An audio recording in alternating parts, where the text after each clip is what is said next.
रोज का वचन। रोज के वचन में आपका स्वागत है।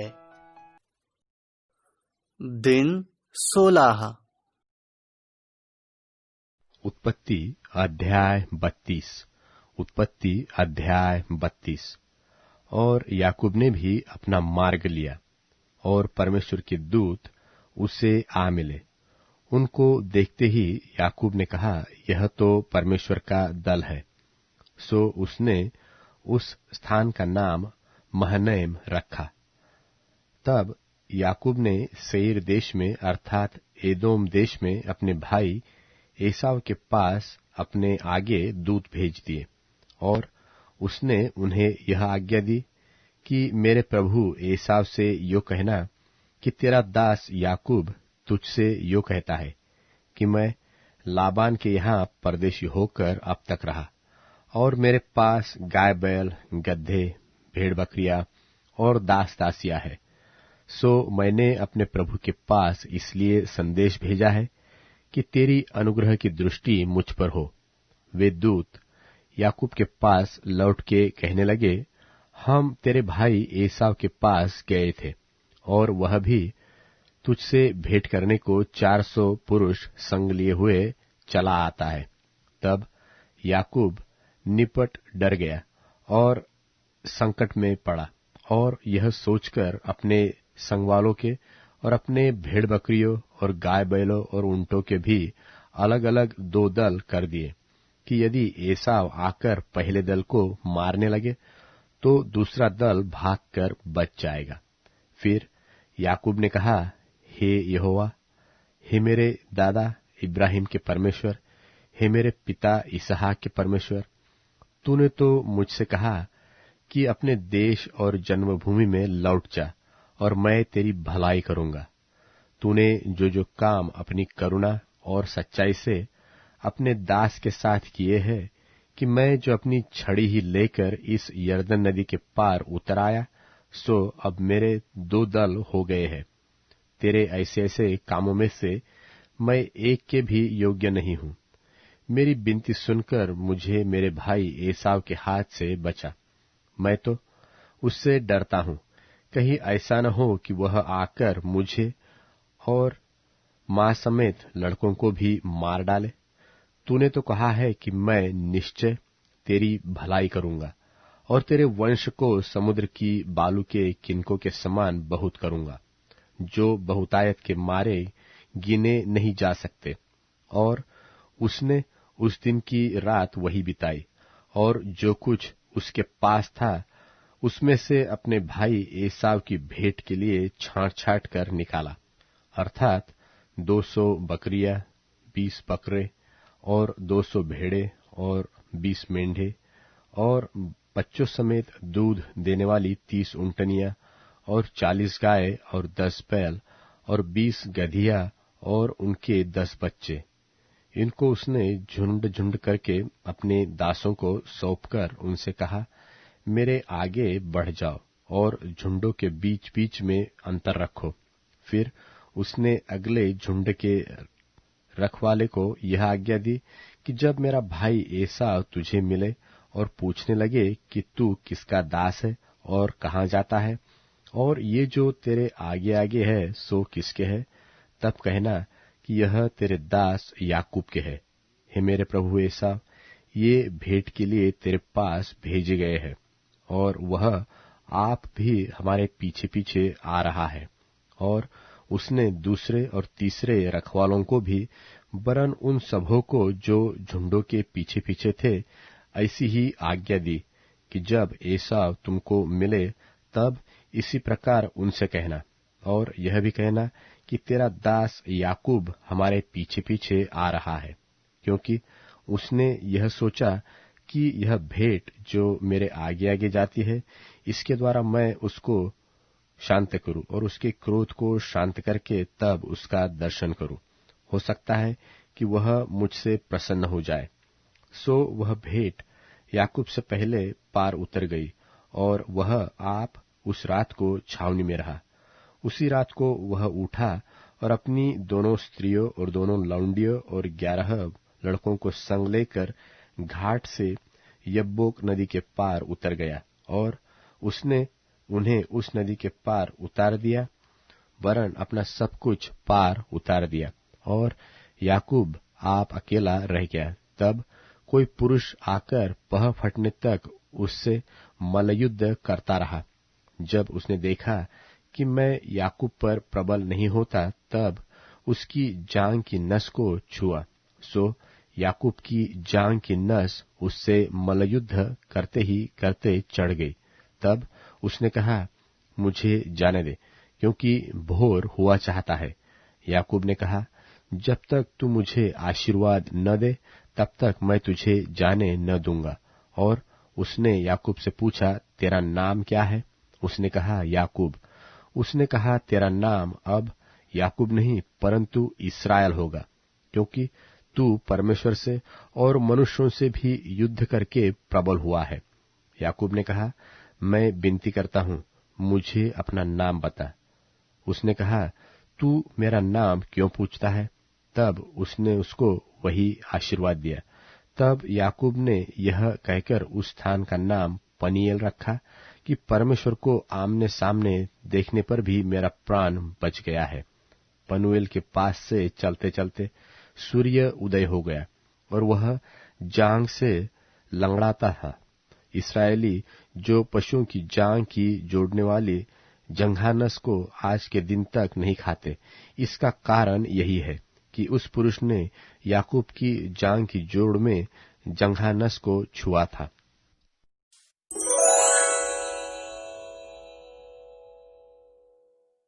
उत्पत्ति अध्याय 33। उत्पत्ति अध्याय 33। और याकूब ने आंखें उठाकर देखा कि एसाव 400 पुरुष संग लिए हुए चला आता है। तब उसने लड़के बालों को अलग अलग बांट कर लिया और राहेल और दोनों लौंडियों को सौंप दिया। और उसने सबके आगे लड़कों समेत लौंडियों को, उसके पीछे लड़कों समेत लिया को, और सबके पीछे राहेल और यूसुफ को रखा। और आप उन सब के आगे बढ़ा और 7 बार भूमि पर गिर के दंडवत की और अपने भाई के पास पहुंचा। तब एसाव उससे भेंट करने को दौड़ा और उसको हृदय से लगाकर गले से लिपटकर चूमा। फिर वे दोनों रो पड़े। तब उसने आंखें उठाकर स्त्रियों और लड़के बालों को देखा और पूछा, ये जो तेरे साथ है सो कौन है? उसने कहा, ये तेरे दास के लड़के हैं, जिन्हें परमेश्वर ने अनुग्रह करके मुझको दिया है। तब लड़कों समेत लौंडियों ने आकर दंडवत किया। फिर लड़कों समेत लिया निकट आई और उन्होंने भी दंडवत की। पीछे यूसुफ और राहेल ने भी निकट आकर दंडवत की। तब उसने पूछा, तेरा यह बड़ा दल जो मुझको मिला उसका क्या प्रयोजन है? उसने कहा, यह कि मेरे प्रभु की अनुग्रह की दृष्टि मुझ पर हो। एसाव ने कहा, हे मेरे भाई, मेरे पास तो बहुत है, जो कुछ तेरा है वो तेरा ही रहे। याकूब ने कहा, नहीं नहीं, यदि तेरा अनुग्रह मुझ पर हो तो मेरी भेंट ग्रहण कर, क्योंकि मैंने तेरा दर्शन पाकर मानो परमेश्वर का दर्शन पाया है और तू मुझसे प्रसन्न हुआ है। सो यह भेंट जो तुझे भेजी गई है ग्रहण कर, क्योंकि परमेश्वर ने मुझ पर अनुग्रह किया है और मेरे पास बहुत है। जब उसने उसको दबाया तब उसने भेंट को ग्रहण किया। फिर एसाव ने कहा, आ हम बढ़ चले और मैं तेरे आगे आगे चलूंगा।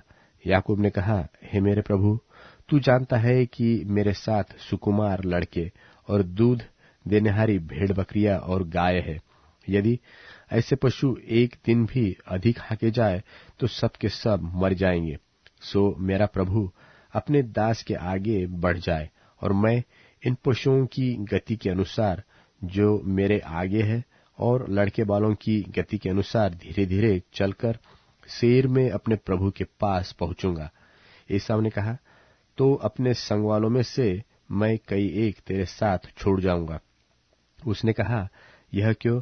इतना ही बहुत है कि मेरे प्रभु की अनुग्रह की दृष्टि मुझ पर बनी रहे। तब एसाव ने उसी दिन सेईर जाने को अपना मार्ग लिया और याकूब वहां से कूच करके सुक्कोत को गया और वहां अपने लिए एक घर और पशुओं के लिए झोपड़े बनाए। इसी कारण उस स्थान का नाम सुक्कोत पड़ा। और याकूब जो पद्दनराम से आया था, सो कनान देश के शकेम के नगर के पास कुशल क्षेम से पहुंचकर नगर के सामने डेरे खड़े किए। और भूमि के जिस खंड पर उसने अपना तंबू खड़ा किया, उसको उसने शकेम के पिता हमोर के पुत्रों के हाथों से 100 कसीतों से मोल लिया। और वहां उसने एक वेदी बनाकर उसका नाम एलोलोहे इस्राएल रखा।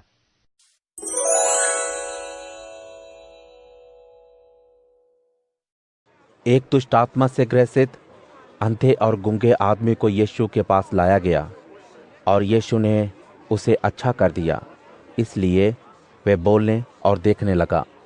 सभी लोग आश्चर्य से भरकर कहने लगे, क्या ये दाऊद के वंश के नहीं है? फरीसियों ने यह सुनकर कहा, यह व्यक्ति दुष्ट आत्माओं के प्रधान बेलजबूल के बिना मदद के दुष्ट आत्माएं निकाल ही नहीं सकता। यीशु ने उनके ख्यालों को जानते हुए उनसे कहा, जिस राज्य में एकता नहीं है अपनी बर्बादी का कारण बनता है। जिस शहर या घर में भी एकता नहीं है वो स्थिर नहीं रह सकता। अगर शैतान को निकालने लगा तो वो अपना ही दुश्मन बन गया। ऐसे में उसका शासन कैसे बना रहेगा? अगर मैं बाल-ज़बूल की मदद से दुष्ट आत्माएं निकालता हूं तो तुम्हारे बेटे उन्हें कैसे निकालते हैं? इसलिए वे ही तुम्हारे न्यायदाता होंगे। लेकिन अगर मैं परमेश्वर के आत्मा की मदद से दुष्ट आत्माएं निकालता हूं तब तो परमेश्वर का राज्य तुम्हारे पास आ चुका है। नहीं तो कोई एक ताकतवर आदमी के घर में घुसकर उसके घर की चीजें कैसे लूट सकता है? जब तक कि वो ताकतवर आदमी को बांध ना ले तब वो उसके घर को लूट लेगा। जो मेरी तरफ नहीं है वो मेरे खिलाफ है, और जो बटोरता नहीं है वो बिखराता है। इसलिए मैं तुमसे कहता हूं, हर तरह की दुष्टता और बुराई माफ की जाएगी, लेकिन पवित्र आत्मा के खिलाफ बुराई माफ नहीं की जाएगी। जो कोई मेरे खिलाफ कुछ कहता है वो माफी पाएगा, लेकिन जो कोई पवित्र आत्मा के खिलाफ कुछ कहता है वो ना इस दुनिया में और ना ही आने वाली दुनिया में माफी पाएगा। अगर पेड़ को अच्छा कहो तो उसके फल को भी अच्छा कहो, या पेड़ को बुरा कहो तो उसके फल को भी बुरा कहो, क्योंकि फल से ही पेड़ के अच्छे बुरे की पहचान होती है। हे सांप के बच्चों, तुम दुष्ट होने के बावजूद अच्छी बातें कैसे बोल सकते हो? क्योंकि मुंह से वही बाहर आता है जो मन में भरा होता है। भला मनुष्य अपने भीतर के अच्छे खजाने में से अच्छी बातें निकालता है, बुरा मनुष्य अपने बुरे खजाने में से बुरी बातें निकालता है। लेकिन मैं कहता हूं कि इंसाफ वाले दिन में लोग अपने कहे हर एक बेकार शब्द का हिसाब देंगे, क्योंकि तुम अपनी कही हुई बातों ही से निर्दोष ठहराए जाओगे या दोषी ठहराए जाओगे। तब कुछ धर्मगुरु और फरीसियों ने उत्तर में कहा, गुरुजी, हम आपकी ओर से एक अद्भुत चिन्ह देखना चाहते हैं। लेकिन यीशु ने जवाब में कहा, दुष्ट और व्यभिचारी पीढ़ी चिन्ह देखना चाहती है, लेकिन नबी योना को छोड़कर और कोई चिन्ह उन्हें नहीं दिया जाएगा। जिस तरह से योना एक बड़ी मछली के पेट में 3 रात 3 दिन था, उसी तरह मैं भी पृथ्वी के भीतर 3 रात दिन बिताऊंगा। इंसाफ के दिन नीनवे के लोग खड़े होकर इस पीढ़ी के लोगों के ऊपर दोष लगाएंगे, क्योंकि उन्होंने योना की बातों को सुनकर मन बदल लिया था।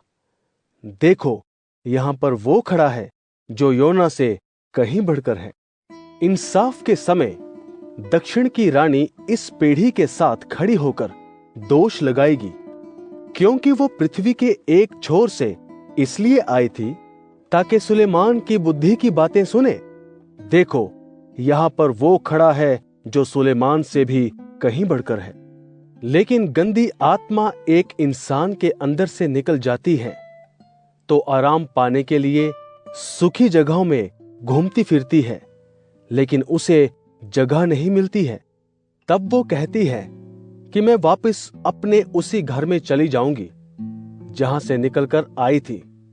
जब वो वहां पहुंचती है तो अपने घर को साफ सुथरा, सजा सजाया और खाली पाती है। तब वो जाकर अपने से ज्यादा दुष्ट 7 और गंदी आत्माओं को लाकर अपने इस पुराने घर में समा जाती है। इस इंसान की बात की हालत पहले की हालत से बदतर हो जाती है। ऐसा ही इस दुष्ट पीढ़ी के साथ होगा।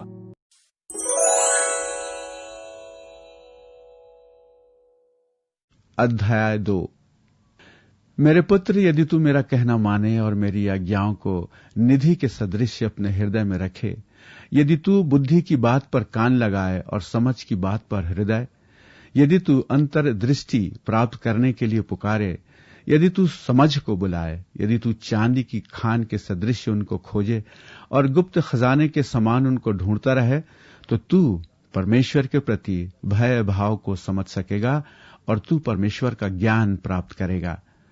प्रभु ही बुद्धि देता है, उसके मुख से ही ज्ञान और समझ की बातें निकलती हैं।